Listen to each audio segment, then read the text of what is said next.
We exist to make a difference. We believe what we do matters. Every day we're out with our customers. We're making sure the sites are set up safely. We're focusing on the safety of our people, on the customer, and on the ability for traffic to flow as efficiently through our work zones as possible.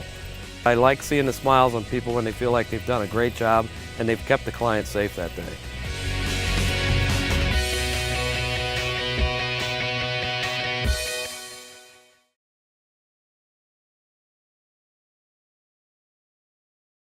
Thank you for taking the time to do this and talk a little bit about the transportation bill that the governor recently signed. I was hoping we could start with kind of the long road to get here. I know it's been a long road. Can you talk about what PennDOT did maybe in preparation for an approval of a transportation bill? Well, I think you really have to go back to when we came into office, when the governor and our administration came into office. The governor set up a finance commission, a transportation finance advisory commission, and that commission did some work on what options there might be of how to deal with this problem under financing our transportation investment. And that goes back really to the spring of our first year. So, 2 years ago, 2.5 years ago, we started talking about this issue. Then the Finance Commission, the Funding Advisory Commission came up with their recommendations. Then we went through a whole series of steps really from that point of educating legislators, the public, all the interest groups out there, chambers of commerce about the problem, about alternative ways you could solve the problem. And then also talking about not just financing, but what PennDOT was doing to reduce costs and to modernize its approach to developing services. So I think it's a combination, like any business would look at it, is if you're looking at how to improve your business, it's revenue and it's controlling your costs, improving your service to customers. And all those factors played into this. So it's been a long process. I've probably testified at dozens of hearings toward the entire state and met with interest groups across the state. And at the department, we prepared information on our website about what we were doing to modernize and reduce costs, what projects would occur if the funding went forward. And we put all this out in the public domain so everybody could see what would happen, what the consequences were of action versus no action. Mm-hmm. Any kind of pre-engineering studies kind of getting ready for, certain projects you knew would kind of be ready to roll as soon as the plan was passed? We started last year saying, okay, we had hoped this was going to get passed in June. Mm-hmm. And so I moved $100 million from construction to design, primarily to work on bridges. We got such a staggering bridge problem here in the Commonwealth with the age of our structures. And we started working on projects so that when the bill got passed, we'd have projects ready to hit the street. In other words, there wouldn't be any delay in starting a bill and providing additional revenue, and then projects actually occurring. So we will be ready next spring. Now at this point it just passed, so we've lost a construction season. But starting next spring, we'll have projects ready to go. Okay. Can you talk a little bit more about that new infusion over the next 5 years? Like how many more projects will be accelerated over this fiscal year or annually in the years ahead because of this bill, that like stuff that maybe wouldn't get done otherwise? Well, without question, the bill, the basic essence of this finance plan is to gradually increase the revenue over a 5-year period. And there's 2 reasons why we did that. And that was actually the recommendations of our funding commission, was to stagger it over 5 years. One is our ability to deliver. We don't have, when I said I moved $100 million into design, that might create about $700 million worth of construction projects. I don't have $2.5 billion of construction projects sitting on the shelf. So we have to allow time for us to design, acquire right away, move utilities to get projects ready to go. The other thing was the impact on the users, the cost. The idea was to gradually build up that and not have an immediate impact on the economy. So in terms of projects, our letting schedule, meaning the total construction we do, has been around $2 billion for the last couple of years, but it's going to drop. If we didn't do this funding, it would have dropped to as low as $1.5 billion. We now expect to get up to $2.5 billion. That's another $1 billion worth of construction that would occur 5 years from now that otherwise wouldn't occur. Mm-hmm. Next year, it'll probably be 100 to 200 million more than last year. So an average project might be $1.5 million. So you're looking at another 70, 80 projects that otherwise wouldn't have occurred.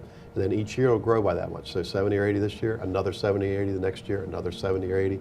So till you get 5 years out, you're talking about 400 projects that otherwise would not have occurred. And how do you prioritize those? Like which ones were going to go this year, which ones are going to go next year, which counties? How you spread it out evenly so people don't feel slighted? Like, hey, you're focusing all on the western part of the state, or Philly, or the central part of the state. How do you go about doing that? Well, the same way we do now with the dollars we have now. The money we get today from Federal Highway Administration and our own state transportation dollars are allocated by region. And it's a formula-based system where the money goes out to, every county gets money for maintenance, and the money gets spread around the state based on miles of road and traffic. And then we prioritize on the basis of need. What's the physical asset condition? Meaning we at the department, the engineers will look at the bridges. We have them ranked from worst to best in every one of our 11 engineering districts. And we will pick off the ones that are in the worst condition as the highest priority. Same thing with pavement. We have the physical condition of the pavement. So in terms of rehabilitation, reconstruction, that's based on need. Then we work with the planning partners. Every every corner of this Commonwealth is represented by either a municipal planning organization, a metropolitan planning organization, MPO, or a rural planning organization, an RPO. Those organizations are comprised of local and county planners. They work with our district staffs to prioritize projects in their region based on their share of the funding. So everybody across the state is going to see more projects. Okay. There was a lot of concern when this bill was going through passage and about large and immediate gas hikes on motorists, and obviously that's not exactly true. Can you talk a little bit more about the changes in the oil company franchise tax, how those increases will be phased in, and then what happens to that 12-cent liquid fuels tax? Yeah, right now, just let me start with the way we are set up today. Right now, there's two components of what the state fuel tax is. There's a flat tax at the pump, or retail tax, meaning if you're a retailer, for all of us who go around and pump gas, right there at the pump, there's 12 cents that was added at the pump. The rest of it, the other 19.5 cents, was in what we call the oil company franchise tax, which is at the wholesale level. And that's a millage based, meaning it was tied to the price of gas. However, they capped it at $1.25 a gallon back in the 1980s when they passed that law. It was intended to be inflationary back, and $1.25 wholesale probably equates to a little over $2 retail price at the pump. In 1985, that probably seemed like something would never be achieved. $2.10 a gallon. Obviously, we've far surpassed that. So the idea was to eliminate the 12 cents at the pump right away, because we know that absolutely gets passed on to the consumer. And instead roll it all into the oil company franchise tax, which is at the wholesale level, and which we actually have no idea how much that gets passed on to the consumer. You're hearing varying reports from the wholesalers. Some are saying it's all passed on, some are saying it's market driven. Well, we really don't know. The point is we're eliminating the 12 cents, putting it all in the wholesale, and then gradually uncapping it over a 5-year period, every other year. So you've heard a lot of numbers thrown around. People said, oh, it's 28-cent gas tax. That's based on a hypothetical assumption of a price 5 years from now. An assumption that in 5 years, the price will be a certain price and it would be fully passed on. Even though today, if you go East Shore to West Shore, right here in Harrisburg, same, I'm not going to name one of the retailers, same retailer, you'll see a difference of 5 or 10 cents a gallon. Why is that? What are they passing on? How are they pricing it? How much are we paying for a cup of coffee or a bottle of water that's supplementing what we're paying for gas? Retailers will give you 3 or 4 cents off if you're a frequent customer. Do we really believe that it's 3 or 4 cents off of the gallon of gas, or are you paying for it in something else in the product? Their market today is much different than it used to be. They get you into the store to buy gas, and then you buy other things at the convenience store. And in terms of the price of fuel, 70% of it is based on the price of a gallon of oil, not on any kind of tax structure. So the fluctuations you see on a daily and weekly basis are more tied to the barrel price than it is anything else. So long and short of it is, any type of increase you're going to see is going to be phased in. A third the first year, nothing the second year, another third, nothing, and a third the fifth year. So it's a very gradual increase. Worst case, if you're an average driver that drives about 12,000 miles a year, it might cost you about $2.50 a week 5 years from now. 5 years from now, if it's fully passed on. It might. I mean, yeah, that was my next question. Can you kind of how do you throw a number like that out, $2.50 a week, when you're not really sure how things might fluctuate? Well, over that's the the next worst few case. years? Okay. I mean, that's the absolute worst case, is that if it's fully passed on, and you include the marginal increases to your license and registration fees that are included in this bill, you're going to see about $2.50 a week, based on somebody that drives 12,000 miles a year and has 25 miles a gallon, which is a pretty typical car at this point. And frankly, the way fuel efficiency is going, both in terms of the manufacturing and the federal mandates, it's likely 5 years from now, whatever you're driving, if you buy another vehicle the same type, it'll get higher mileage, which means you're going to consume less gas. Okay. Are there other misconceptions or maybe some false statements that have been put out just regarding those aspects, the tax and the immediate impact, or how it's going to be viewed a few years from now, that you want to kind of clear up? Well, I think we covered. I mean, there's people saying this is a 28-cent gas tax as though it's going to happen, tomorrow. Yeah. Worst case, again, if that, and even that number is based on someone's projection 5 years from now based on the price of gas. As I explained, the oil company franchise tax is a millage rate, meaning a percentage of the price of gas. If you could predict the price of gas 5 years from now, I'd like you to be my financial advisor. Yeah. But people are putting that out there, I think, to somehow shock people that, oh gee, you're going to pay this much more at the pump. But again, if you relate it to a weekly cost for the average driver, $2.50 a week, that's less than 1 gallon of gas. Now, here in Harrisburg, as an example, we're sitting here right now outside is I-83. And every day, right outside here, every single day at 3 o'clock, it's backed up because we bottlenecked from 3 lanes down to 2. Sure. As a part of this plan, we are going to widen that beltway, put an additional lane in every direction. Are you wasting a gallon of gas sitting there every day on I-83, a gallon a week? I would guarantee you are. At least a gallon. And so for less than the price of a gallon of gas, we're going to fix the problem. Okay. There's a cost to doing nothing, and there's a cost to taking action. Clearly, in this case, the cost of doing nothing is much higher than the cost of taking action. Okay. So looking at the totality of the bill that the governor signed, did you get everything you wanted in this bill? I mean, it doesn't really address all of the needs that were in there. I mean, the reported funding gap was $3.5 billion from that commission report. So you didn't really get everything, but are you happy with the bill that the governor signed? I think this is an outstanding bill. It's the first major transportation bill I've seen of this type in my career. And I've worked in this field for 30 years, and I've served on finance commissions in other states. This is a long-term bill. It addresses every single mode of transportation: rail, aviation, ports, bikes, pedestrians, cars, transit, everything. And that's unusual for something to be this comprehensive. Yeah, the needs are $3.5 billion a year on an annual basis, and this builds us to $2.5 billion. But we didn't get to a $3.5 billion gap overnight. You're not going to get out of it overnight. And we have some other opportunities to add to this revenue in future years. One, we'll see what the federal government does. They have a role in funding. Secondly, we have a public-private partnership law that was signed by the governor last year, and that creates opportunities for the private sector to come to us with revenue-generating ideas, with investments on their side that can supplement what we're doing in this. So I think the combination of a P3 law, this bill that was passed, which I think is incredibly comprehensive and will serve the citizens of this Commonwealth for decades to come, and the federal government, I think there'll be opportunities to further address any gap that might exist in funding. Okay. Any idea, I mean, I know it's early, just was signed, but any idea yet as far as those stats about structurally deficient bridges, you know, what that might look like at the end of this period as you accelerate these projects, how that percentage goes down? Oh, well, absolutely. It's going to drop. You know, we have been knocking down. We actually, although we still lead the nation in structurally deficient bridges, which is an indicator of the age of our system, we were over 6,000. We're now down to around a little over 4,000 structurally deficient bridges. And the reason we did that was we prioritized that over every other type of spending, including doing a bond issuance to accelerate our work on bridges. But let's start with using the public-private partnership that I mentioned. We are going to go out and solicit from the private sector bids to do about 500 of the structurally deficient bridges in a 3-year period instead of a 10-year period. And we're going to do that using the private sector on a statewide contract. And I think that the advantage we're going to get is an economy of scale and also some standardization of bridge types. And you're going to see a much lower cost of delivery, a much faster time in delivery, and knock out 500 of those remaining structurally deficient bridges in 3 years rather than 10. The problem we have is that the age of our system, the average age of our bridges is 51 years old. As a result, every year, 300 bridges age into becoming structurally deficient, meaning we just have so many old bridges that every year, 300 of them, certain elements of them, age to the point and deteriorate to where we consider them structurally deficient. Without funding, we were going to, if this bill had not passed, we were going to drop to delivering 200 bridges a year. Okay. Meaning you'd have seen that structurally deficient number growing by 100 a year.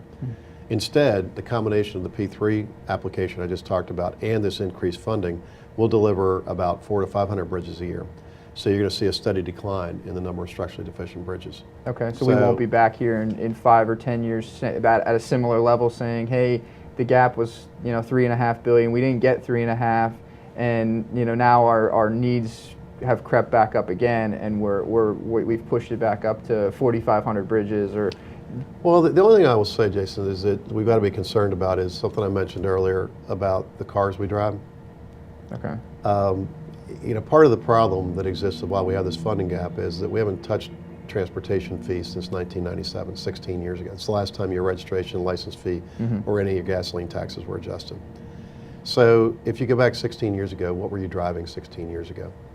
Yeah, I mean, something not very fuel efficient. Something not nearly as fuel, even if it's the exact, if you're one of these people that drives the same model of car and never changes, pick a model, if you drive a Honda Accord, and you had it in 1997, I guarantee you that in 2013, the model in 2013 gets much higher fuel than the one did so you asked me to project 10 years from now. Well, 10 years from now, there's a federal mandate that in 2016, the fleet fuel efficiency has to go up 40%, federal law. Now, it'll take a few years for that fleet to turn over, meaning everybody doesn't buy a new car every year. But 10 years from now, without question, people will be driving fuel-efficient vehicles that are probably 40% more efficient than they are today, just because of the federal law. So even if the same mileage is being driven in the state, and people will be consuming 40% less gasoline. So to some extent, I think the federal government and state government is going to have to reconcile itself to the fact that the way we currently charge you to use this system is we charge you for access to the system, registration and license fee. So it's sort of like your water bill at home, a flat part just to be connected, and then a consumption charge. Our consumption charge or usage charge is gasoline. If we're going to, as a nation, have a policy that says we're going to consume less gasoline, that's sort of the exact opposite of this revenue plan, saying we're going to charge you for your use based on gasoline. We're going to have to transition to a mileage-based fee. I think by the time the next decade rolls around, without question, there'll be a lot of CNG vehicles out there, compressed natural gas, LNG in the large trucks, electric, maybe even fuel cell.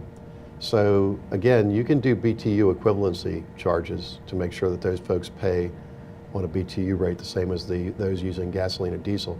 But long haul, if we're going to consume less fuel, and that's an objective both for environmental and economic reasons, absolutely good reasons to do so, we're going to have to change to something that's more mileage-based. So this bill, I think, buys us a decade of buying power to the point where we will keep knocking those structurally deficient bridges down. We will add capacity in areas that are congested. We will fix poor roadway conditions and rebuild them. But I think somewhere in the next 10 to 15 years, nationally, we're going to have to move to something that's either tolling-based, which is a mileage-based system, or vehicle mile travel, one of the two.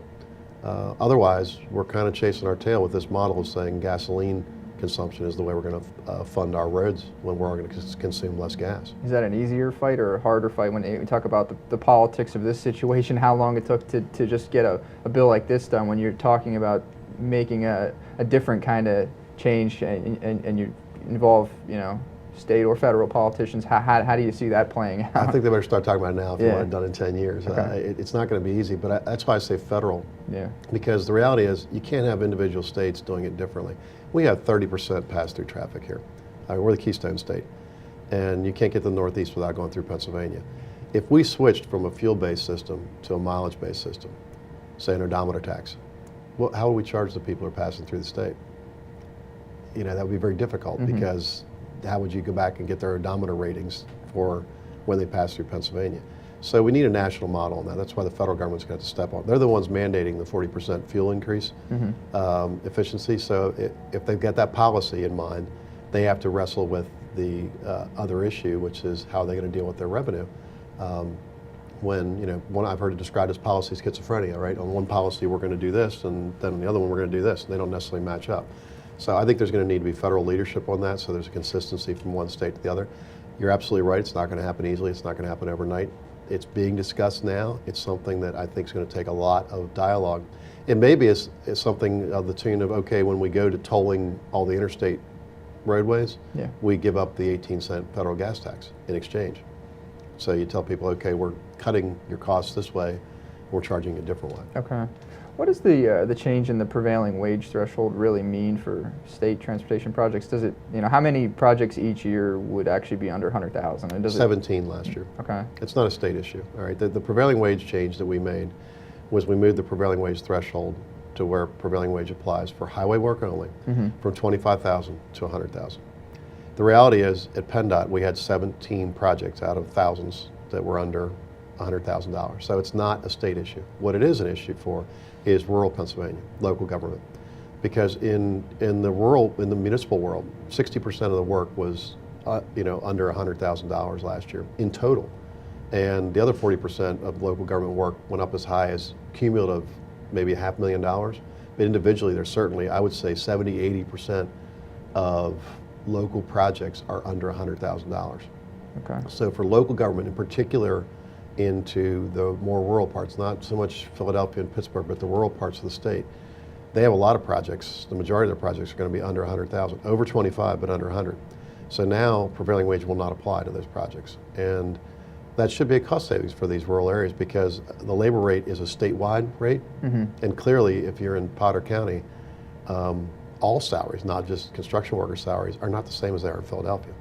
So, and I'm not picking on Philadelphia or Pittsburgh, but even compared to Harrisburg, if you're living in Potter County, you're probably not, your costs aren't the same, your income's not the same. Okay. So it's going to help local governments a lot in terms of stretching their dollars. Okay.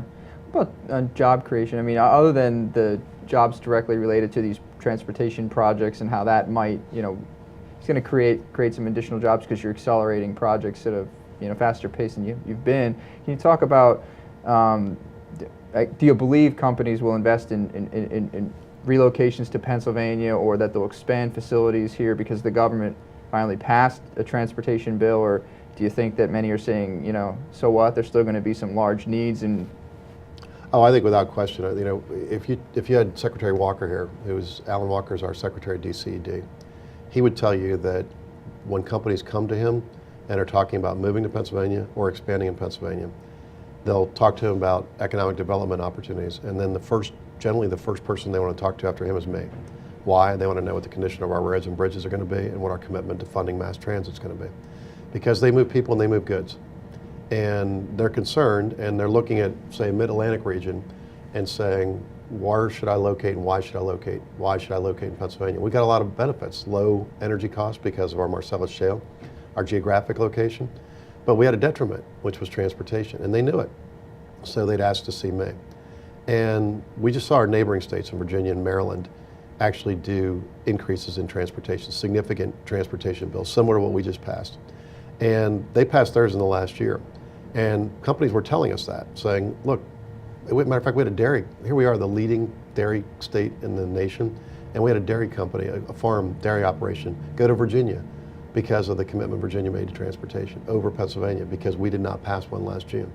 So clearly companies look at this and make decisions about where they're going to go or where they're going to stay based on the infrastructure that supports them. It's always been clear transportation is a necessary component, not a sole determinant of economic development, but a necessary component. So I think clearly it's going to have a long-term benefit for our economy. Just for our agricultural industry, which is our biggest industry, our dairy farmers are at a huge disadvantage with New York. They allow 94,000 pound loads in New York. So right now there's a whole industry, a whey product industry that is from dairy products for making yogurt up in New York. They're not interested in our dairy companies even bidding on it because we have 80,000 pound limits on our bridges. And in many cases we can't even take that. So what they're telling us is that it takes 12 of our trucks to make 8 of their trucks. So the cost to them is cleaning and servicing 12 trucks versus cleaning and servicing 8 trucks. They're not interested in us. So that's putting us at an economic competitive disadvantage to New York. Okay. So we're working with Secretary Gregg to actually identify agri-access networks to raise those bridge limits so we can be competitive. What about other manufacturing, other companies that, outside of ag, outside of dairy, obviously Marcellus is a big deal. A lot of companies making things specifically for that industry. What are their concerns been regarding the Bridge and pavement. I mean, for those companies, it's about the cost of going around weight-restricted bridges, and that's what I talked about earlier. The cost of doing nothing. Even if you said, I don't drive, I don't care about the congestion on 83, I don't drive, you buy products from the store. How do the products get to the store? By truck. And if the trucks have to drive around weight-restricted bridges, it adds to their cost and it hurts them on an economic competitive situation with other states and other people who might do the same type of manufacturing in other states. So they're concerned about bridges, they're concerned about pavement.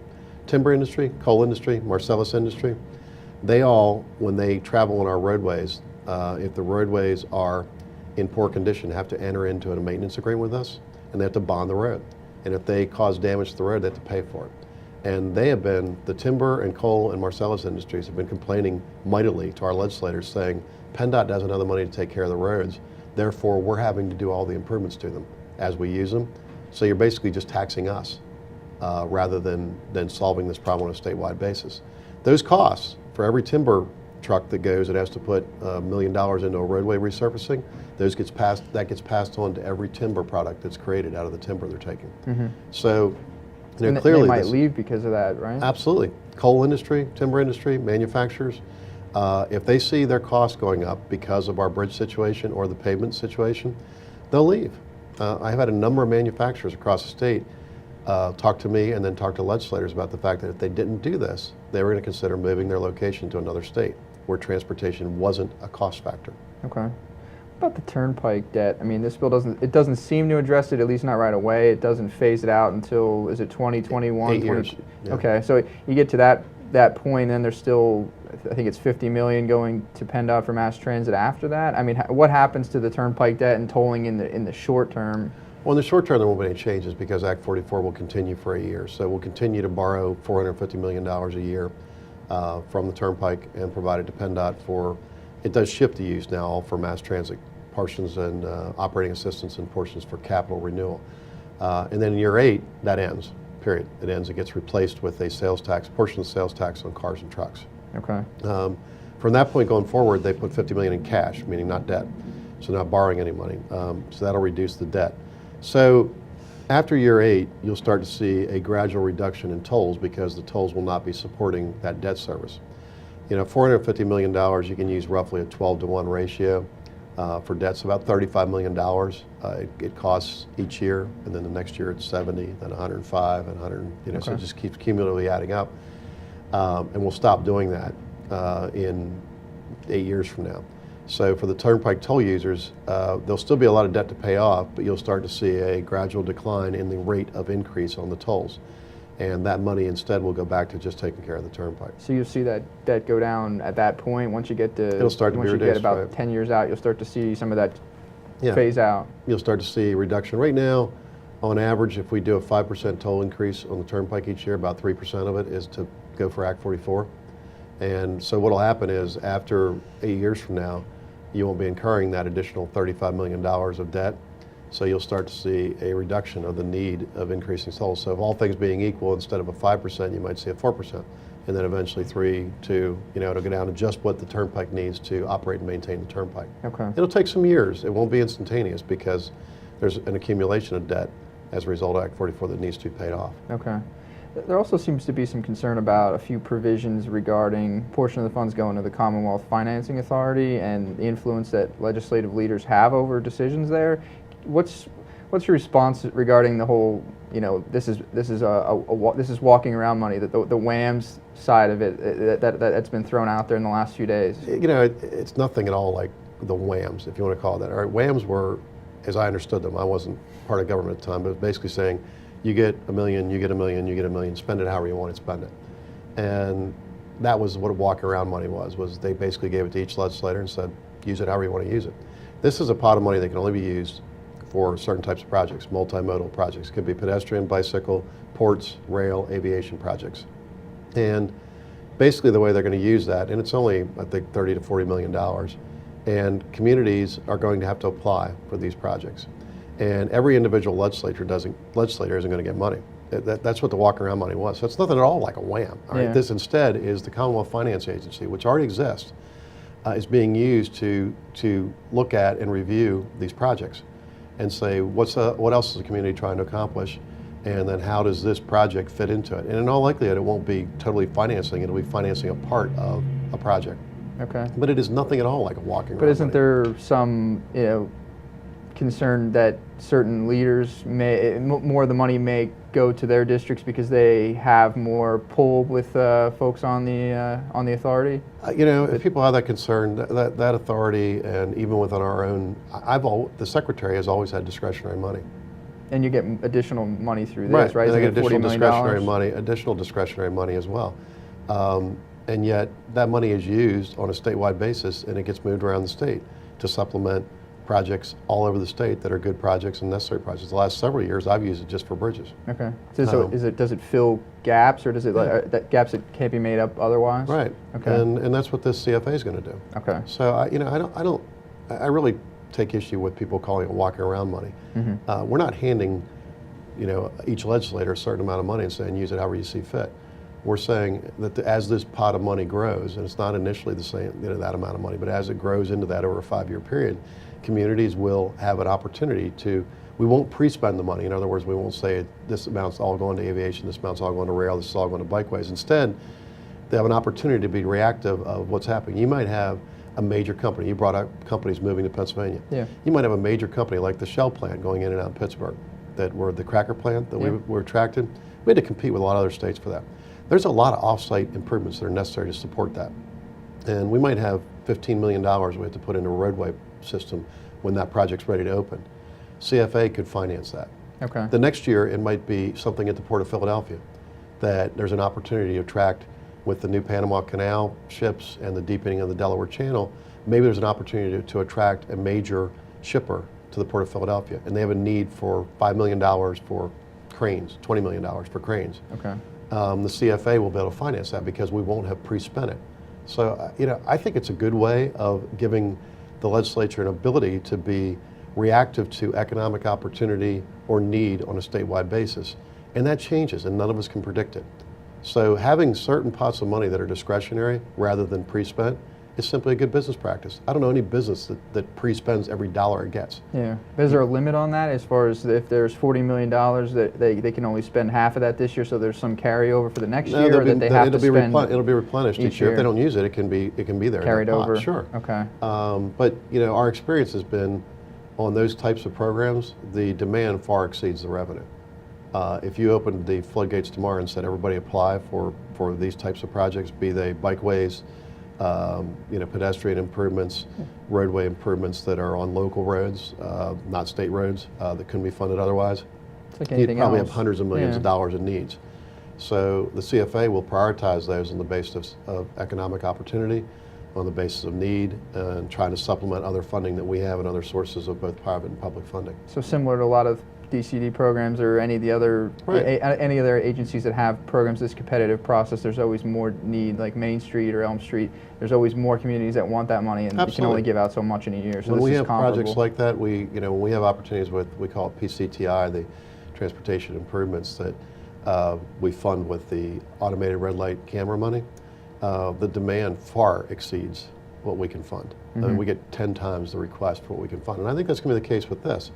But I like the fact that we've got some flexibility to address the needs. It ties back to your original question about what this transportation is going to do for the economy. And when we're trying to attract businesses, there's times when you have to find a few million additional dollars. And we now have that ability with the CFA. Does this have any impact on infrastructure bank or anything like that?